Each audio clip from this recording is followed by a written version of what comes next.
jangan ribut-ribut, mediasi, jangan ke media gitu. Kita sebenarnya sangat ingin menjalankan Pak Saroni dan kita sedang persiapan membuat surat undangan mediasi. Kita begitu tadi kita diperintahkan oleh Pak Saroni dan teman-teman di komisi anggota Dewan di Komisi 3, kita langsung mempersiapkan. Tapi ternyata seperti yang teman-teman tahu juga, begitu pas selesai RDP tadi dan tim dari pengacara sudah langsung keluar tadi ya Pak Ado ya, sudah langsung keluar, kita mengikuti saran dari anggota Dewan untuk tidak speak up ke media, tapi ternyata dari pihak Kak Soleh yang langsung doorstop, lagi-lagi mengkomunikasikan hal-hal yang menurut kami bisa buktikan ketidakakuratannya begitu. Maka dari itulah kami mengundang teman-teman untuk kesini karena menurut kami ada banyak cerita yang teman-teman perlu dengar dan ini saya akan perkenalkan. Mungkin nanti dari tim Pak Ado boleh perkenalan diri dengan Pak Sabam. Pak nanti dari samping kanan adalah dari tim kuasa hukum untuk Pak Yansen ya, Pak Yansen. Di samping saya adalah Pak Nasef, beliau mewakili Pak Hamdan Zulfa yang saat ini masih umroh ya Mas ya, lagi luar ya. Jadi sebenarnya kenapa Pak Hamdan Zulfa itu jadi penting, karena beliaulah yang pada waktu itu menjalankan rekomendasi Komnas HAM bersama-sama dengan tim Komnas HAM. Jadi nanti ceritanya Pak Hamdan, sebenarnya Pak Hamdan ingin hadir di sini cuman masih berhalangan. Di sebelah kiri saya ada Ibu Gira. Ibu Gira ini sudah bekerja berapa puluh tahun Bu? 43 tahun di rumahnya Pak Hadi ya, di rumah keluarga di Pondok Indah Bu ya. Di Pondok Indah, beliau inilah yang sejak puluhan tahun lalu merawat anak-anak yang yang ada di OCI ketika mereka berada di rumah tersebut, Ibu ya. Lalu di pojok sana cek. Oke. Di paling pojok kiri ada Pak Murni. Pak Murni sudah bekerja berapa puluh tahun, Pak? 54 tahun. 54 tahun Pak Murni ini adalah pelatih gajah, Pak ya. Gajah. Dari dulu gajah terus, Pak ya. Ya. Jadi ketika melatih gajah, Pak Murni ini juga berlatih bersama dengan pemain sirkusnya, Pak ya. Karena atraksi gajahnya itu melibatkan pemain sirkusnya. Jadi nanti dari Ibu Gira, dari Pak Murni, teman-teman akan dengar cerita bahwa bukan seperti itu kejadiannya. Kalau mungkin selama ini kita hadirkan Pak Tony, kita hadirkan dari keluarga, mungkin ada keraguan, ya ini kan pemilik sirkusnya. Nah, ini sekarang bukan pemiliknya. Ini adalah karyawannya. Ini hanyalah 2 dari sebenarnya tadi kita bawa 5 ya. Tadi ada 5 di Komisi 3 DPR. Mereka akan menceritakan perspektifnya. Tapi saya ingin mulai dulu ke timnya Pak Ricardo. Pak Ricardo yang akan menceritakan konteksnya. Mungkin Pak Ricardo boleh mulai dengan menceritakan, dengan mengklarifikasi tuduhan-tuduhan, terutama tuduhan tentang Butet, tentang Ida, dan tuduhan-tuduhan lainnya yang perlu diklarifikasi. Dan teman-teman Pak Ricardo akan punya banyak dokumen, tapi kami akan taruh dokumen di sini, di layar. Jadi karena kami tidak ingin hanya bicara, jadi kami coba transparansi, kami coba menjadi transparan dengan membawa banyak bukti. Silakan Pak Ricardo. Selamat sore sebelumnya untuk rekan-rekan wartawan. Saya Ricardo Dokumentas, penasihat hukum Bapak Jansen Manansang. Untuk masalah Ida yang dikatakan di podcast bahwa dia setelah kecelakaan tidak diurus, terlantarkan. Saya tadi juga sudah saya jelaskan, sudah dijelaskan oleh Pak Jansen sendiri di Komisi 3. Nah ini saya kalau bisa lihat ini, mungkin rekan-rekan mau lihat bukti-bukti tiket pesawat kelas 1 Garuda langsung diterbangkan dari lokasi kejadian di Lampung menuju Jakarta dan langsung dibawa ke rumah sakit Sumber Waras. Mungkin boleh dijelaskan Pak konteksnya cerita lengkap. Oh ya, jadi Ida ini bagaimana? kecelakaan Ibu Ida itu kecelakaan jatuh dari ketangkasan trapez ya, yang loncat. Itu, nah, kecelakaan trapez yang kemudian karena kecelakaan malam kejadian, jadi menunggu besok baru ada pesawat bawa ke Jakarta langsung besokannya. Dan ini kita ada bukti tiket pesawatnya pada saat itu, dan kita ada bukti pembayaran rumah sakit, operasi, biaya operasi, Diangkat, Pak. termasuk dokter yang terbaik pada saat itu, Dokter Lukas dari Sumber Waras. Ya, dilihatkan ya. Tiket pesawat ya. Satu-satu ya. Pesawat mana? Ada yang bantu. Jadi kita mengklarifikasi cerita itu, dan itu bukan cuma sampai situ aja. Jadi Ida itu setelah dirawat jalan tinggal di Pondok Indah di kediaman Pak Hadi almarhum di Pondok Indah, dan dirawat ditemani oleh seorang suster, juga dirawat secara rutin ke rumah sakit Fatmawati dan Pondok Indah oleh dokter Putuk dengan perawatan, termasuk perawatan fisioterapis dan sebagainya selama beberapa tahun, yang kemudian Ida itu dipekerjakan di Cisarua di bagian administrasi karena beliau tidak bisa jalan. Jadi di bagian administrasi, yang akhirnya yang bersangkutan sendiri minta berhenti karena ya alasannya nggak jelas gitu. Jadi tidak ada tuh, terlantarkan tidak ada. Ini kwitansi Jadi fisioterapi boleh ditunjukkan Pak? Kwitansinya. Kwitansi fisioterapi Pak ya? Iya fisioterapi, terus ada operasi ada juga. Operasi semua ada totalnya ada di rumah sakit. Itu ada total operasi awal itu aja 38 juta di tahun 89. Masalah pertama rumah sakit. Di operasi di rumah sakit mana Pak? Sumber Waras. Berwaras. Ya. Oleh Dokter Lukas. Ditampilkan dulu Pak, gini Pak. Ya. Pasangkan, ditampilkan begini.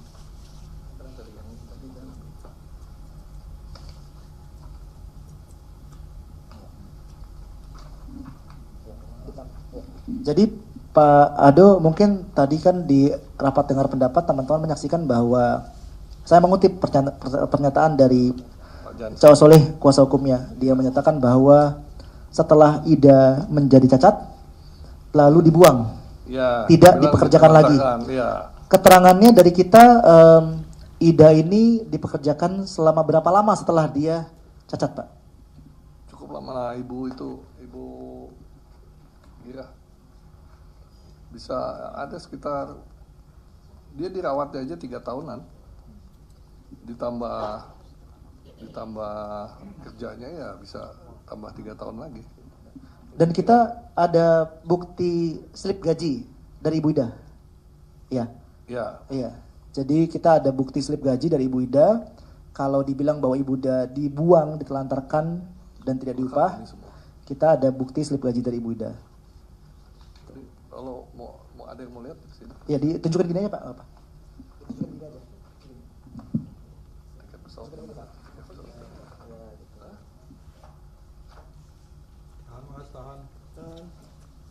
Ada pertanyaan nggak dari kawan-kawan?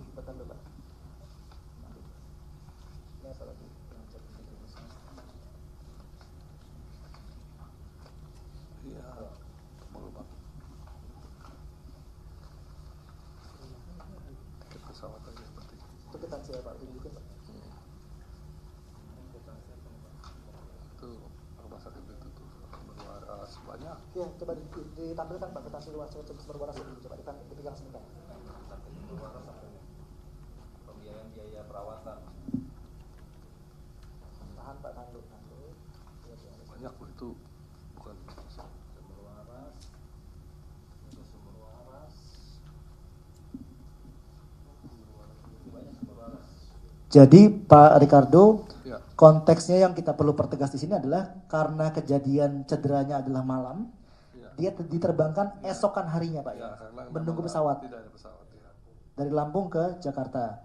Jadi tidak benar bahwa sengaja ditunda Ya. sehari, 1 hari. Oke baik. Ada tambahan lagi Pak terkait dengan Ibu Ida kronologisnya dan untuk mengklarifikasi tuduhan-tuduhan menyangkut Ibu Ida. Saya rasa cukup ya. Oke. Itu aja. Baik. Berikutnya mungkin klarifikasi terkait tuduhan dari Ibu Butet, Pak. Bu Butet, Pak ini jelaskan. Ya, silakan. Ya, selamat malam, selamat sore ya kepada rekan-rekan. Pak Ibu Butet itu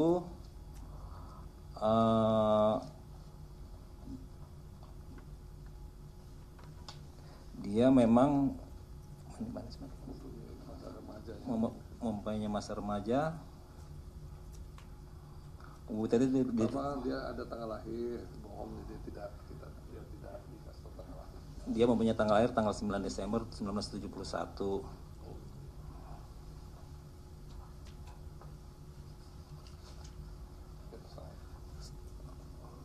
Saat menyerahkan Butet itu identitas tidak ya,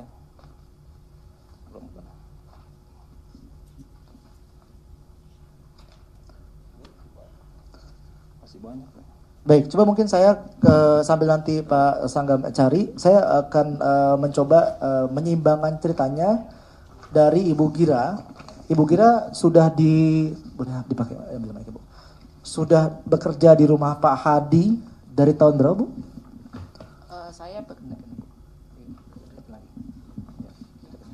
Saya bekerja di tempat Pak Hadi itu dari mulai 15 Desember 1982 sampai saat ini. Ya. Ya, dari tanggal 15 Desember 1982 sampai saat ini. Ibu di rumah Pak Hadi tugasnya seperti apa, Bu? Saya tugasnya di sana disuruh untuk membantu keperluan rumah tangga. Terus berikut ya kalau misalkan pas kebetulan saya memang ada keperluan ya baru saya misalnya pas gini. Saya ulang kembali ya, maaf ya. Jadi kalau saya di sana itu tugasnya kan untuk di administrasi rumah tangga dan juga keperluan rumah tangga lah gitu ya. Saya bekerja untuk rumah tangga di Pak Hadi. Jadi membantu untuk anak-anak itu juga lihat-lihat, mengawasi dan itu seperti itu. Oke. Terus ya untuk kalau misalkan memang mau belanja ya saya belanja tapi saya jarang lah untuk belanja. Ya. Baik, Ibu Gira berarti ketika Ibu di rumah itu Ibu bertemu ya dengan anak-anak ex-Oci ini Bu ya. Jadi Butet, Vivi dan bahkan anaknya, mereka yang semua yang sempat tinggal di rumah itu Bu ya. Kalau Butet itu sebenarnya saya ketemunya kalau pas kebetulan untuk show di Jakarta ya waktu itu. Terus kalau misalkan tidak show di Jakarta, karena show di Jakarta itu tinggalnya nanti pulangnya kan di rumah Pak Hadi itu almarhum ya. Di situ nanti pada waktu mulai mau main kembali itu baru pergi untuk ke tempat yang akan di show itu lagi gitu. Itu saja. Ibu ada tuduhan bahwa anak dari Butet yaitu Deborah Bu ya, katanya sejak umur 2 tahun dilatih sirkus. Ibu kenal, Ibu tahu dan pernah merawat Deborah Bu? Saya Deborah memang pernah ada juga di rumah Pak Hadi itu. Ya, di rumah Pak Hadi ada Deborah ya. Tapi tidak latihan-latihan enggak, tidak. Jadi main-main saja gitu ya. Main-main aja. Main-main aja. Ya. Nah, Ibu keseharian mereka di rumah itu seperti apa? Kabarnya mereka tuduhannya adalah mereka kalau misalnya mereka makan katanya makannya cuma seadanya nasi, telur. Mereka kalau makan itu apakah memang dibedakan dari anak-anaknya Pak Hadi atau bagaimana? Ibu Gira bisa ceritakan? Kalau untuk makan-makan itu sebenarnya sama ya. Jadi kalau misalnya ada yang tukang masak di sana khusus, itu kalau misalnya masak satu ayam, ya semuanya ayam, ya dengan sayur, dengan ada buah, ada susu. Jadi kalau menurut saya itu ya 4 sehat 5 sempurna ya, karena susu ada, telur ada, daging, sayur, nah itu ada semuanya ada. Oke. Ibu bisa cerita lagi nggak apa maksudnya? Kalau dalam hal keseharian di sana, apakah memang Ibu pernah mendengar, melihat secara langsung ataupun nggak langsung ada yang katanya sampai jejelin makanan karena ketahuan makan pisang, ada yang sampai katanya di rantai. Ibu selama 40 sekian tahun di sana pernah mendengar itu, Bu? Sama sekali saya tidak pernah mendengar hal itu. Sama sekali tidak pernah. Oke. Mungkin kalau Ibu bisa gambarkan, karena kan karakter dari Pak Frans digambarkan sebagai karakter yang sangat kejam gitu ya. Kalau Ibu sendiri melihat Pak Frans itu bagaimana, Bu? Seberapa sering ketemu dan melihat Pak Frans itu orangnya bagaimana sih? Pak Frans itu sebetulnya orangnya baik sekali ya. Baik semua itu baik menurut saya, Kak. Itu baik. Jadi tidak pernah namanya kalau misalkan karyawan salah, kalau misalnya salah kan kita paling tidak, oh ini harus begini ya. Nah seperti itu. Tapi kalau misalkan terus kita disakiti apa, tidak pernah. Tidak pernah. Sama sekali tidak pernah. Okay. Saya selama ini kerja di tempat Pak Hadi sampai saat ini belum pernah. Oke, baik. Nah, apakah Ibu tahu asal usul dari anak-anak yang ada di rumah Pak Hadi ini, Bu? Saya tidak tahu. Nggak tahu ya. Ya, oke, baik. Nah, baik. Nah, ini juga untuk mungkin menjelaskan ceritanya. Di sampingnya juga ada Pak Murni. Mungkin mic-nya boleh tolong ke Pak Murni ya. Pak Murni, kita cerita aja Pak ya. Pak Murni kan sudah 40 tahun lebih, 50 tahun Pak ya? 53 tahun melatih gajah, mulai dari sirkus Pak ya. Nah, ada tuduhan bahwa Butet ketika dia hamil 8 bulan, itu dia dipaksa untuk tampil, untuk perform di sirkus. Bapak pernah melihat ada orang yang hamil 8 bulan itu perform di sirkus, dan menurut Bapak itu bagaimana? Itu nggak ada itu. Soalnya saya yang pawang gajah itu saya. Oke. Mungkin nggak Pak bagi seorang yang hamil 8 bulan itu untuk, karena Butet ini dia perform itu dia perannya sebagai apa? Dia naik ke gajah. Naik di gajah dia. Ini Naik di gajah dia. Naik di gajah aja, pegangan jalan naik di gajah biasa. Tapi kan kalau orang bunting kan nggak bisa, perutnya gede.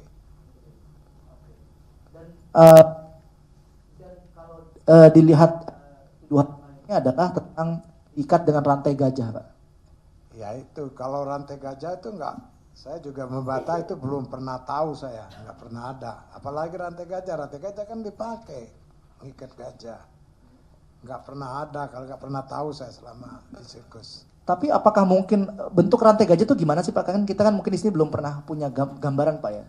Rantai gajah itu seperti apa?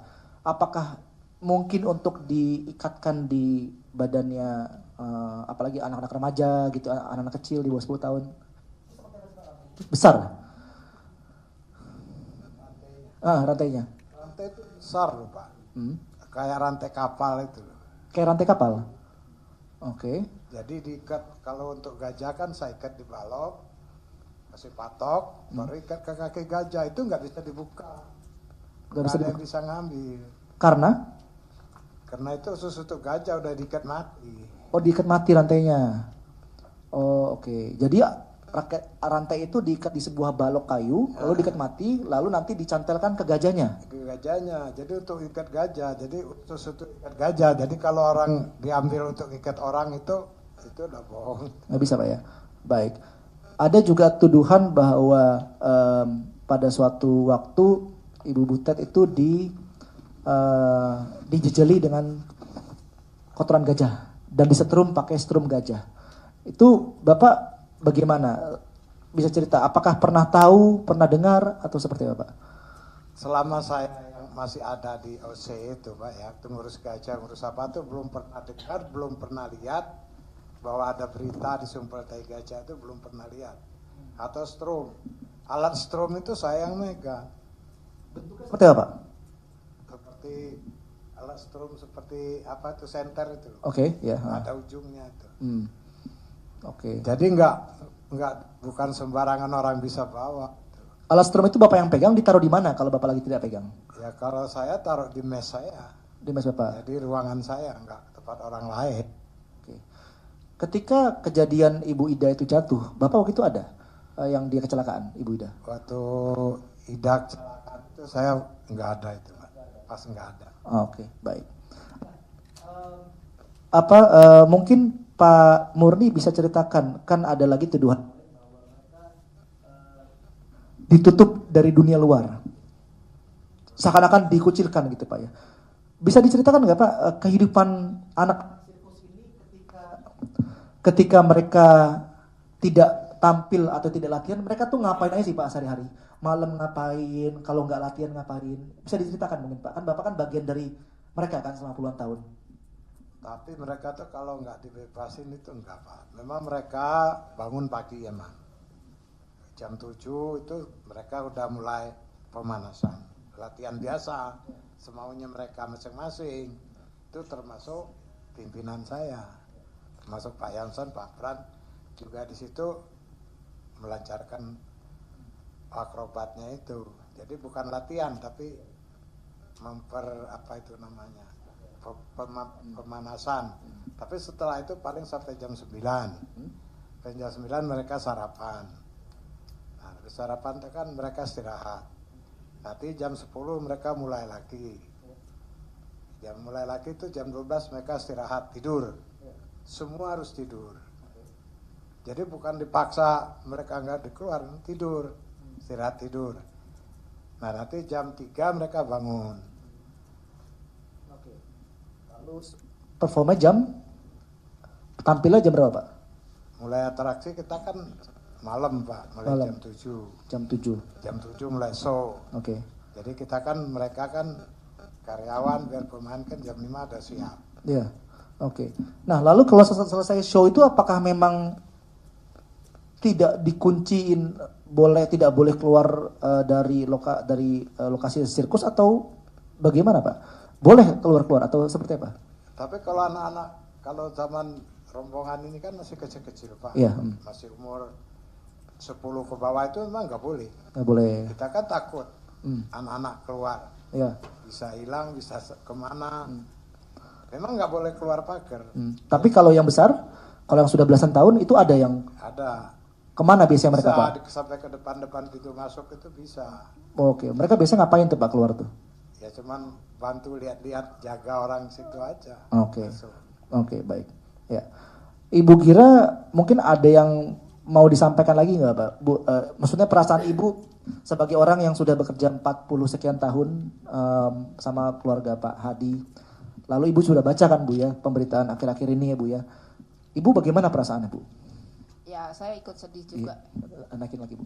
Dekat-dekat. Iya, saya sedih juga ya. Kenapa sih kok bisa begini? Padahal kan kita harusnya, saya sendiri ya, saya mengucapkan terima kasih banyak ya, sebesar-besarnya kepada keluarga ini yang sudah membesarkan saya juga, sudah mengurusi saya juga, sampai anak saya pun tinggal di situ juga, dan sampai satu sudah menikah juga. Terus saya masih tinggal di situ, saya masih bekerja di situ. Jadi menurut saya semua kalau yang dituduhkan itu tidak benar, karena saya tidak pernah melihat seperti itu dan saya juga tidak pernah mengalami hal seperti itu. Baik. Kalau Pak Murni mungkin sebagai orang yang sudah bekerja 50 tahun, gimana Pak perasaan Bapak ngedengar berita yang kayaknya kok serem banget ini Pak? Ya memang saya dengar, ngelihat di TV, ngelihat di acara, ngelihat di YouTube apa itu, memang saya ngeri sekali Pak. Ini kenapa kok bisa terjadi seperti itu? Salahkan mereka itu kan disayangin sama pimpinan OC itu Pak. Cuman mereka kan pelarian itu kan bukan kesalahan dari OC, itu kan mereka lari sendiri, kabur, melarikan diri. Pernah saya cari, saya cegat di Merak, ketemu, saya ajak makan. Udah duduk makan, izin ke toilet atau kabur lagi. Itu terjadinya anak-anak itu kan seperti itu. Ya. Saya juga sangat kecewa sama anak-anak. Soalnya kita kan bergaul situ kan siang malam Pak ya. Jadi kayak dibilang saudara-saudara, dibilang adik-adik, udah bercampur baur gitu Pak. Baik. Baik. Berikutnya mungkin dari tim kuasa hukum ada klarifikasi tambahan tentang tuduhan bahwa mereka tidak mendapatkan pendidikan ya. Mungkin Pak Aldo, Pak Sanggam boleh ditunjukkan bukti-buktinya dan dijelaskan kepada teman-teman ini adalah apa bukti-buktinya gitu mungkin. Kita punya bukti ijazah ya. Ya, kita punya bukti ijazah anaknya Butet yang namanya Deborah diberikan pendidikan sampai mendapat ijazah maupun ijazah SD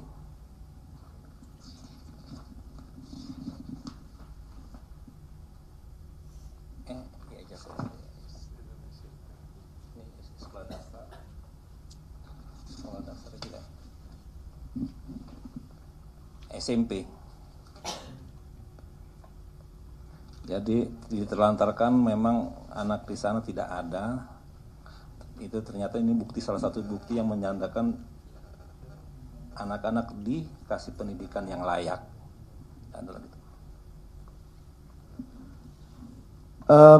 Boleh dijelaskan konteksnya mungkin Pak Ricardo dan Pak Sanggam bahwa kenapa mereka ini baru disekolahkan tahun 90 sekian Pak ya? Dulu sebelum ada saran dari rekomendasi HAM, emang lo homeschooling karena kan baru pindah-pindah ya. Semua anak-anak, adik-adik ya kita bilang itu mereka dikasih pendidikan homeschooling, diberikan guru yang untuk mengajar yang layak agar mereka dapat layak hidup seperti kita semua. Ya, baik. Nah, berikutnya mungkin saya mau di samping saya Pak Nasif. Nasif adalah perwakilan dari kantor hukumnya Pak Hamdan Zulfa ya. Mungkin Pak Nasif nanti bisa menceritakan apa sih yang diceritakan oleh Pak Hamdan Zulfa kepada kami. Sekedar konteks teman-teman bahwa setelah ketika para teman-teman ex-OCI ini melapor ke Komnas HAM tahun 1997 bulan April ya. Lalu dari Komnas HAM itu memerintahkan kita untuk membentuk tim gabungan untuk menyelidiki, untuk menindaklanjuti rekomendasinya. Gabungan ini berasal dari tim OCI, diwakili dengan Pak Hamdan Zulfa ya, begitu.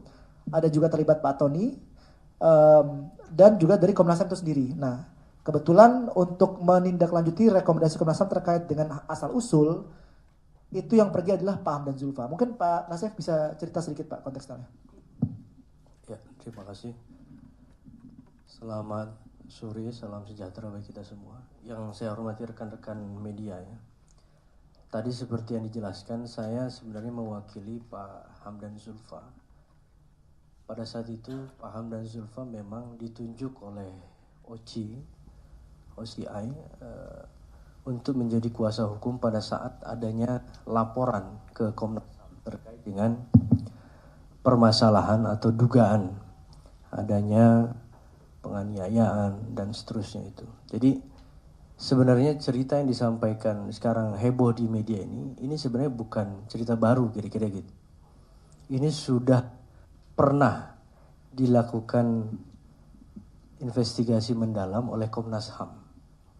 Nah, itu poin pertama. Artinya apa? Artinya dugaan-dugaan yang sekarang yang disampaikan ini, bahwa yang tadi diceritakan lah macam-macam tuh ya, ada penyiksaan, kemudian bahkan dalam tanda kutip ada katanya semacam perbudakan, itu sebenarnya sudah diklarifikasi, diinvestigasi oleh Komnas HAM tahun 97. Jadi tahun 97 itu ada laporan terkait itu, kemudian pihak dari Komnas HAM tentu membentuk tim. Nah di dalam tim itu ada pihak dari OCI tadi disebutkan juga, ada dari Komnas HAM, dan juga dari pelapor. Ya. Nah, investigasinya itu tidak hanya kemudian dilakukan melalui interview di kantor Komnas HAM, tetapi juga turun ke lapangan, termasuk melihat lokasi-lokasi yang diduga terjadinya ada dugaan yang dituduhkan itu. Jadi tidak hanya sebatas wawancara di kantor Komnas HAM, tetapi juga melakukan peninjauan lapangan. Tentu ini untuk mengkonfirmasi apakah betul ada bukti-bukti yang valid gitu ya terhadap dugaan-dugaan yang disampaikan. Dan itu sebenarnya dalam tanda kutip itu sebenarnya bukan investigasi. Kalau investigasi kan itu seolah-olah sudah masuk ke proses pro justisia, hukum gitu ya. Ini pada saat itu sebenarnya istilahnya adalah pemantauan. Nah, dari sisi pemantauan itu kemudian Komnas HAM menerbitkan rekomendasi. Yang tadi mungkin kalau rekan-rekan ikuti di Komisi 3 itu sempat dibacakan rekomendasi. Nah, hal yang penting mungkin untuk dicermati juga bahwa di dalam rekomendasi itu ya, sebenarnya tidak ada satupun kata atau kalimat yang menyatakan telah terbukti pelanggaran HAM-nya. Kalau teman-teman atau rekan-rekan media baca tadi di dalam rekomendasi itu bahasanya adalah cenderung. Ada kecenderungan terjadi pelanggaran HAM. Ya, mungkin kita semua kalau belajar bahasa Indonesia yang baik dan benar, kira-kira kalau ada kata-kata cenderung itu, tentu itu bukan sesuatu hal yang sudah bisa dipastikan pasti begitu ya, atau terbukti pasti. Nah, dan itu juga terkonfirmasi dengan adanya press release dari Komnas HAM terakhir itu April kalau nggak salah Pak ya. Tanggal 20 berapa? 25 ya? April 2025.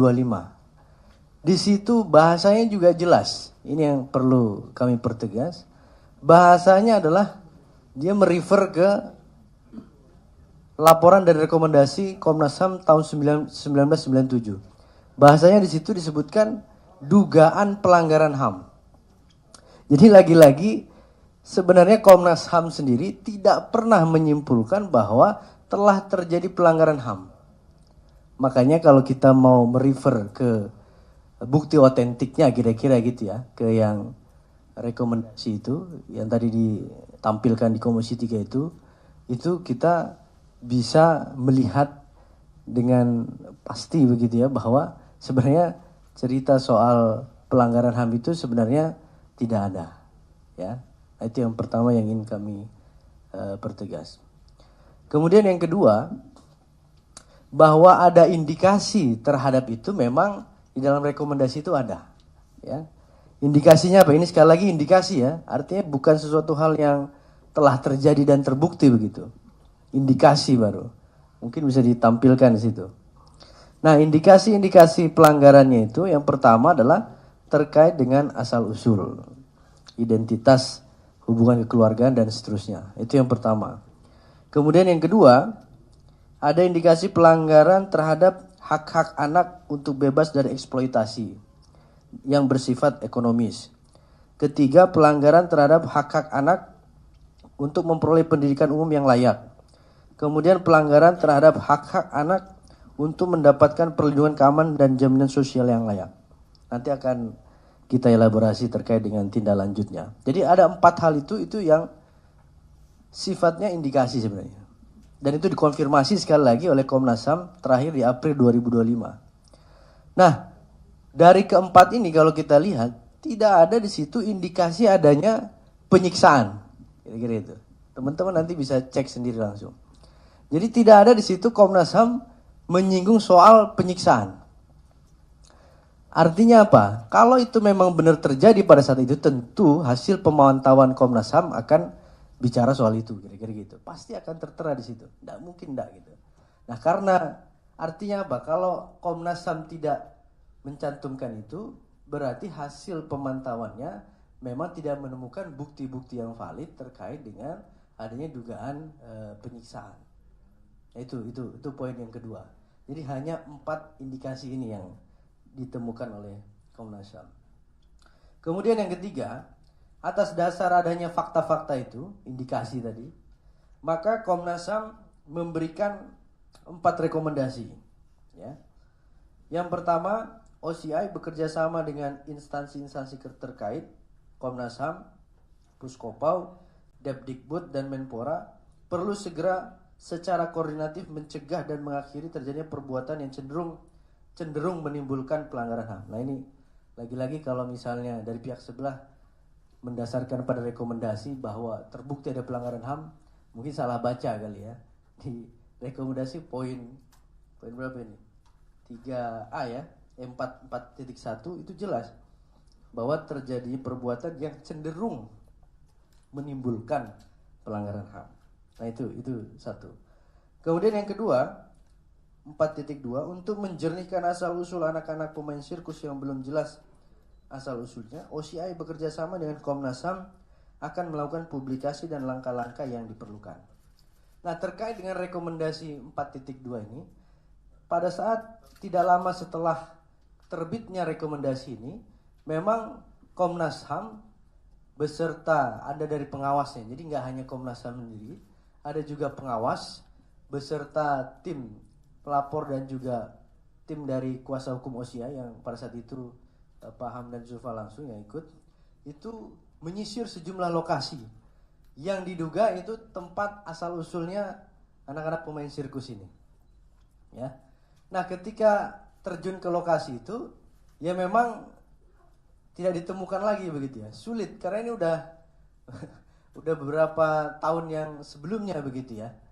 Dan dalam tanda kutip memang sejumlah anak-anak yang kemudian diambil ini katakanlah begitu, itu memang ada yang misalnya dari panti asuhan, atau misalnya ada yang dia hanya punya ibu tidak punya bapak dan ibunya pun dalam tanda kutip sudah mengikhlaskan lah kira-kira gitu, udah nggak, sehingga kalau ditanya tadi misalnya soal apakah ada pada saat awal ini perjanjian atau apa, mungkin ya sekarang kita sudah nggak bisa telusuri lagi karena pada saat itu Komnas HAM pun sudah berusaha keras untuk menelusuri ke arah sana, memang sulit, apalagi sebenarnya pelakunya pada saat itu dalam tanda kutip ya yang membawa anak-anak itu merekrut lah kira-kira gitu, itu kan Pak Hadi Manansang ya, almarhum Pak Hadi Manansang, sehingga yang 3 orang sekarang ini memang nggak tahu menahu gitu loh bagaimana kemudian anak-anak itu kemudian bisa sampai ke rumah Pak Hadi kemudian ikut untuk bermain sirkus. Tetapi bukan berarti tidak ada upaya, sudah ada upaya terkait dengan hal itu. Nah, pada saat itu ya prinsipnya dari Komnas HAM karena sudah melihat langsung kondisinya ketika didatangi sejumlah lokasi yang sekali lagi diduga tadi adalah tempat anak-anak ini kemudian diambil. Nah, itu kemudian ya Komnas HAM tentu tidak mau kemudian setback ke belakang lagi kira-kira gitu, mempersoalkan terus karena tidak ada ujungnya begitu. Nah, oleh karena itu pada saat itu Komnas HAM menyampaikan bahwa ya ini yang penting kemudian berikutnya untuk ke depan ini identitas para anak-anak ini kemudian diuruslah kira-kira gitu. Yang itu pada fase berikutnya kemudian telah dilakukan oleh OCI gitu. Nah, itu yang rekomendasi yang kedua.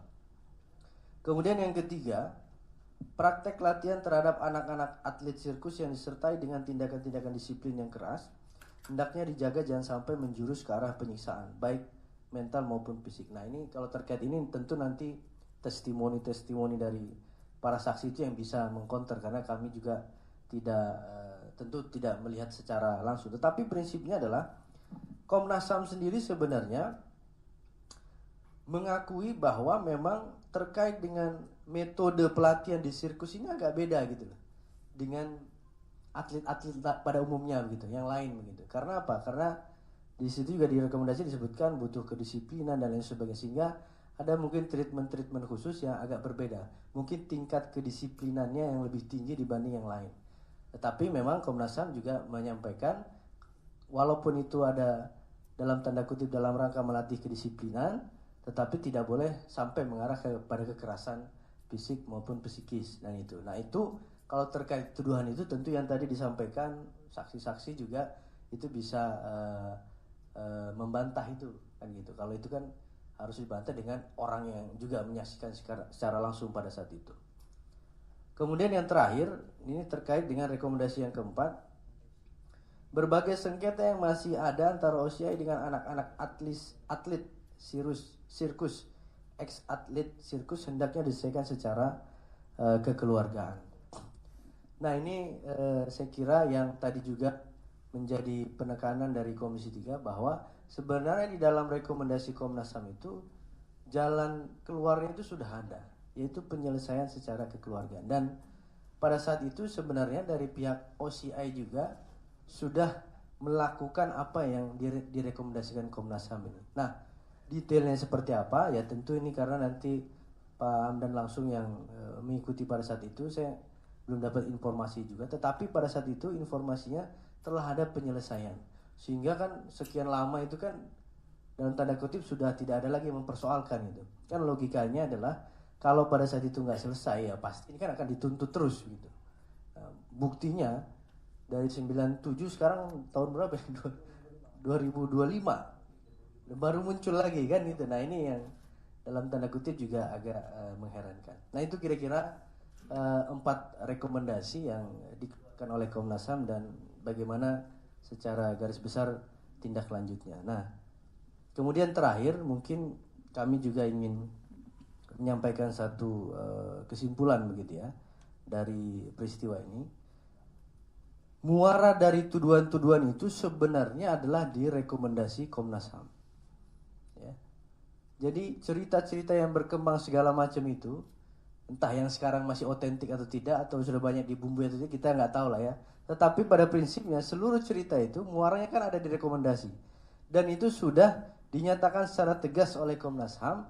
Pertama, soal pelanggaran HAM-nya itu baru dugaan dan itu baru kalimatnya tadi kan cenderung begitu ya. Artinya tidak menyimpulkan terbukti, itu satu. Kemudian oleh karena itu rekomendasinya pun yang terakhir tadi yang sempat saya sampaikan tadi adalah diselesaikan secara kekeluargaan. Artinya ini sudah lebih ke hubungan privat lah kira-kira gitu.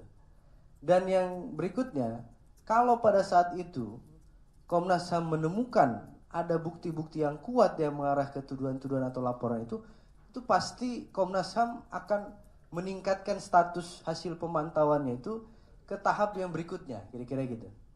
Kan kalau kita tahu misalnya penanganan pelanggaran HAM berat, yaitu nanti ada proses penyelidikan. Penyelidikan itu nanti dari Komnas HAM, penuntutan di kejaksaan dan sampai ke pengadilan. Dari pihak sebelah misalnya menyampaikan pada saat itu belum ada undang-undangnya. Ya, undang-undang HAM. Undang-undang HAM itu kan ada tahun 99 kemudian tahun 2000. Saya kira itu kan rentang waktunya tidak terlalu jauh. Apalagi pada saat itu juga kita tahu, mungkin sudah kita tahu, sudah ada laporan polisi di tahun 99 kalau nggak salah ya. 97, kemudian SP3 99. Nah itu. Artinya kalau memang di situ ditemukan ada bukti-bukti untuk mengarah ke misalnya Komnas HAM pun yang bertindak misalnya itu masih bisa gitu. Masih ada kans untuk itu dan faktanya sekarang kan kita lihat semua itu tidak terjadi dan hanya sampai selesai di rekomendasi dari Komnas HAM. Oleh karena itu terakhir sekali kami juga berharap ke semua pihak untuk dalam tanda kutip tidak menggoreng-goreng juga rekomendasi Komnas HAM ini. Karena ini yang jadikan seolah-olah pelanggaran HAM ini terbukti begitu. Nah itu sehingga bagi semua pihak ini kalau memang mau melihat secara jernih masalah ini khususnya terkait dengan rekomendasi itu, ayo mari kita baca-baca kata demi kata, kalimat demi kalimat yang tertera di dalam rekomendasi Komnas HAM. Jangan kemudian berspekulasi, beropini, apalagi menafsirkan semau-maunya sendiri gitu loh. Nah, itu yang kami tentu harapkan kepada semua pihak agar permasalahan ini bisa on the track lagi, jernih sesuai dengan apa memang fakta yang sebenarnya. Mungkin sementara itu. Baik, terima kasih Pak Nasir.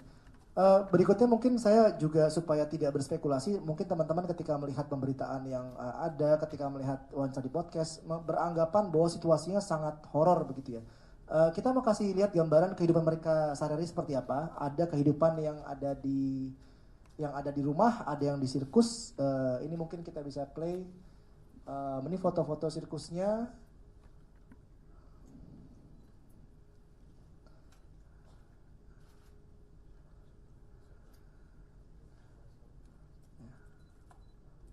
Ini ketika sama ada Butin ya, itu ya.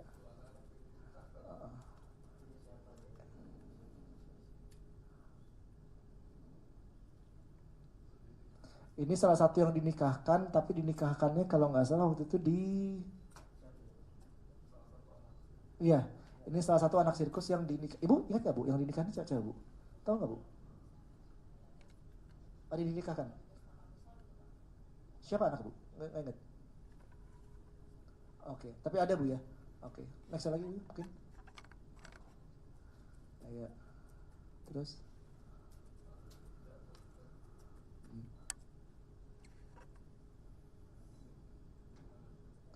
Yang mana Ida, Bu? Baju kuning itu Ida. Oke, ya. Ya, oke. Lagi. Ini ulang tahun siapa, Bu, ini, Bu?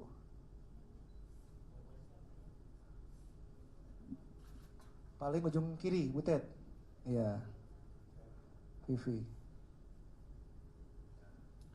Ibu ingat, Bu, Pak Murni tahu yang ulang tahun siapa ini, Pak? Ulang tahun Bapak saya tahu siapa nih? Yang baju hitam.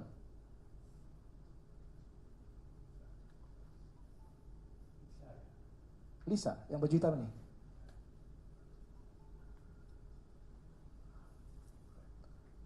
Oke, baik. Lanjut lagi, coba fotonya. Oke, stop. Baik lagi tadi. Oke, stop. Ini pas apa nih Pak Murni? Mereka ini lagi ngapain? Ini di sini di tenda sirkus, Pak ya? Kelihatannya, Pak ya?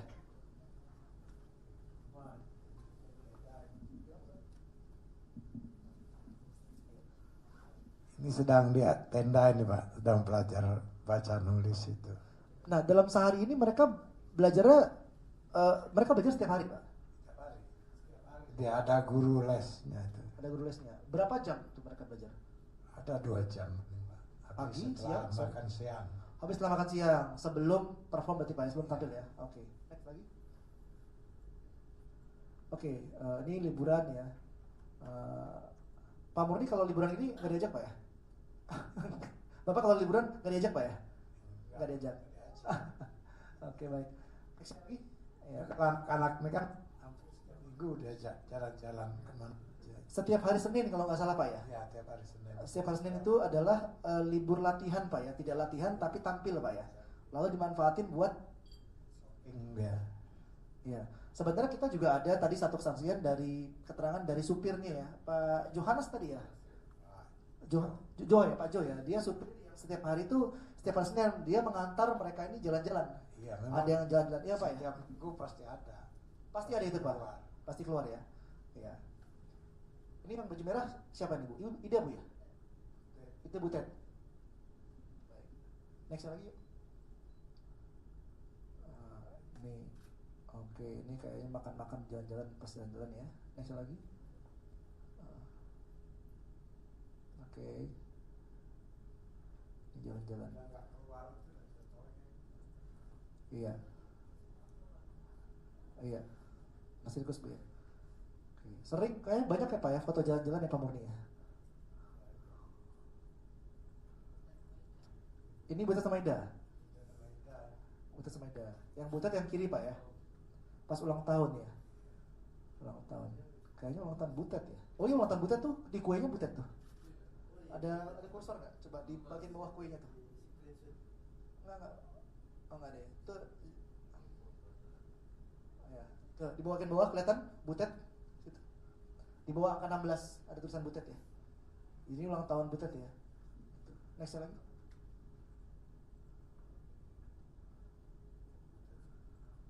Ini siapa, Bu? Ini Vivi. Ulang tahun ke-11. Oke. Baik. Oke. Ini di rumah, Bu ya? Ini di rumah atau di mana? Bukan. Oke. Lanjut.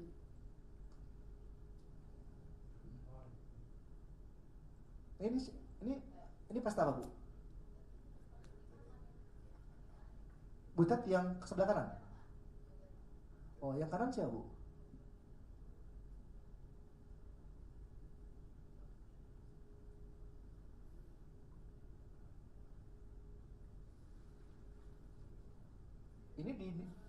Ini angkatannya Butet berarti, Bu ya? Dinikahkan. Ibu datang ke nikahan ini? Tidak. Pak Murni datang nggak? Oke, baik. Next lagi. Iya. Oke. Oke. Ya. Oke. Nah, oke sebentar. Audionya bisa nyalain? Audionya nyala nggak? Oke, jadi itu tadi adalah foto-foto dari anak-anak. Jadi teman-teman mungkin bisa menilai sendiri apakah memang mereka dalam suasana yang disekap, dalam suasana yang terancam, dalam suasana seseram seperti yang digambarkan selama ini. Berikutnya adalah konteksnya, ini adalah Joshua. Beliau ini adalah memang di angkatan setelah Butet ya, jauh ya, angkatan tahun 2000-an Pak ya kalau nggak salah ya. Tapi ya nggak, dia dua-duanya, dia pernah di OCI. Jadi Joshua ini dia awalnya di Taman Safari, lalu ke OCI, lalu dipindahkan, lalu sekarang pada akhirnya tetap di Taman Safari dan dia sudah mendapatkan jabatan manajemen gitu ya, Joshua ini. Nah kemarin saya ke Taman Safari untuk mencari perspektif dari Joshua, karena Joshua ini sudah cukup lama, sudah lumayan lama Pak Murni ya, Joshua ini ya, udah belasan tahun kayaknya Pak ya, 2000 dari masa kecil ya. Nah ini nanti di sini silakan ditonton, kurang lebih akan ada keterangannya dan menggambarkan perspektif dia itu seperti apa terhadap belakang gitu ya. Boleh ada keluar suaranya?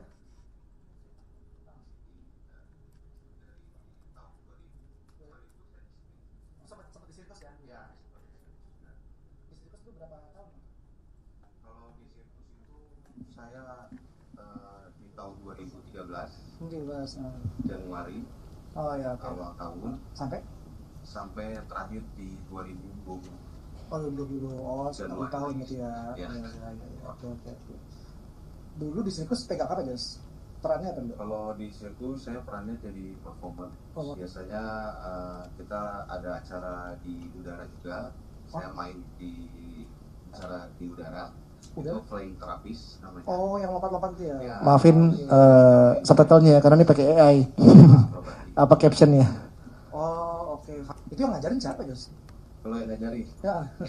kalau yang ngajarin kita dulu juga dilatih sama ada guru dari luar, namanya Mr. J. Mr. J. Ya, Oh dia oke. yang bikin konsep buat kita show. Maksudnya tadi kan benar-benar nggak bisa terus diajarin lompat terapis gitu ya, terapis habis itu apa lagi tadi? Pak ya. Ajaran susah. Kalau belajar itu gimana jam ya, jam latihan ya. Kadang kita nggak bisa nemuin skill itu yang baru itu kalau hitungan latihan jamnya kurang. Kalau cuma sejam, 2 jam itu kita nggak akan ketemu. Tapi kalau rutin ada jamnya, porsinya itu biasanya 4 jam Sehari itu sehari. Oke. Nah kita akan nemu lebih mudahnya lagi nanti. Sehari latihan 4 jam tuh apa pagi, siang, malam atau gimana? Kalau malam perform biasanya? Ya kalau malam perform. Kita cuma latihan pagi sampai siang. Pagi sampai siang. Ya. Terus dari siang ke malam ngapain? Kan kita kan show-nya malam. Ya maksudnya waktu luangnya itu diisi ngapain? Kita biasanya berdiskusi aja sih sama tim performer juga. Di situ makan bareng. Makan bareng. Ya. Makan barengnya bareng siapa aja? Namanya SMK apa SMK ya? Di mana? Ada di Ciberem. Ini waktu pas masa di sirkus berarti? Atau di sini? Di Safari. Di Safari. Ya. Kalau teman-teman Coba sebentar pause dulu.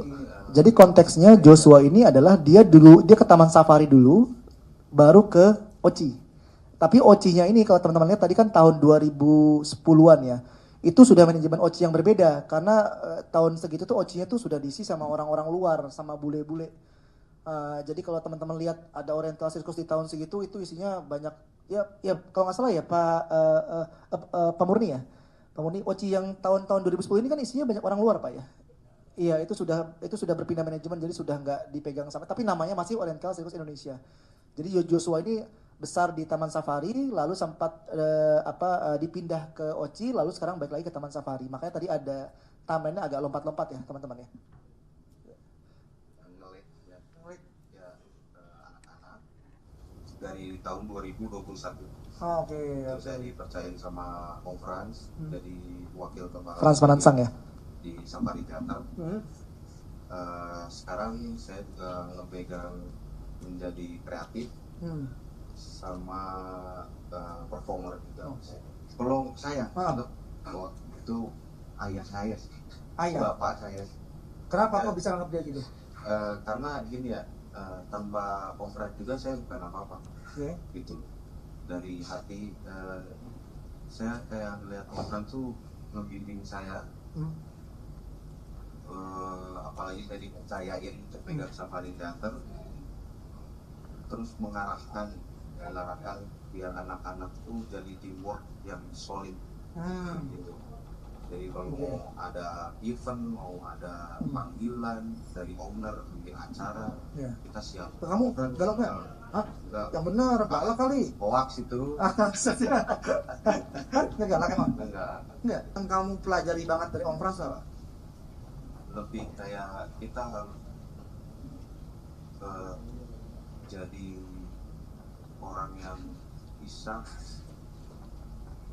terus di atas gitu. Jadi maksudnya kita tuh harus bisa jadi kapten ya, untuk bawa skill yang kita punya itu kita harus unggulin juga. Jadi sini teman-teman bisa lihat bahwa reaksi dari Joshua ketika saya tanya tentang katanya Om Frans galak, teman-teman bisa lihat reaksinya bukan reaksi yang dibuat-buat, bukan reaksi yang diarahkan. Teman-teman bisa lihat spontanitasnya, dan teman-teman mungkin bisa merasakan ketulusan dari Joshua ini ya, gitu. Ini FYI yang diwawancara oleh pihak ketiga, oleh saya sendiri tidak diarahkan sama sekali karena saya terlibat dalam prosesnya begitu. Oke, sebenarnya kita ada satu lagi, cuman belum sempat diedit, namanya Alex. Bahkan dia sudah sampai, dia angkatannya Alex hampir sama kayak Joshua Pak ya angkatannya ya, Pak Murni. Iya, hampir sama Pak angkatannya kurang lebih ya kayak Joshua, itu startnya 90 akhir kali ya Pak kalau nggak salah ya. Dia bahkan sudah sampai bisa, sekarang dia lagi renovasi rumah Pak katanya Pak di Purwokerto. Rumah ibunya itu dia renovasi 300 juta, sudah jalan hampir 3 tahun sudah mau selesai Pak katanya. Itu menunjukkan bagaimana mereka diupah dengan sangat layak begitu ya. Baik, ini sedikit cerita tentang personal life-nya. Saya mau kembali ke aspek hukum, ke Pak Ricardo. Selain dari Komnas HAM yang sudah diceritakan oleh Pak Nasef tadi, ada juga proses SP3 di kepolisian ya. Ya, mungkin boleh diceritakan kali Pak, SP3 di kepolisian itu detailnya seperti apa? Itu pada tahun 1997 setelah rekomendasi Komnas HAM, rupanya ada laporan ke Bareskrim ya, yang kemudian diproses sampai dengan tahun 1999 ternyata tidak terbukti dan di SP3. Itu aja. Laporan awalnya, kalau saya dapat infonya, laporan awalnya dan laporan keduanya pasalnya berbeda Pak ya? Ya, itu awalnya kan penganiayaan ya, ternyata yang dilaporkan yang setelah di Bareskrim itu 335 ya, perbuatan tidak menyenangkan gitu. Jadi itu pun sudah di SP3 di tahun 1999 ya. Baik. Ya kurang lebih itu mungkin yang kita sampaikan. Teman-teman kalau ada pertanyaan silakan, mungkin kita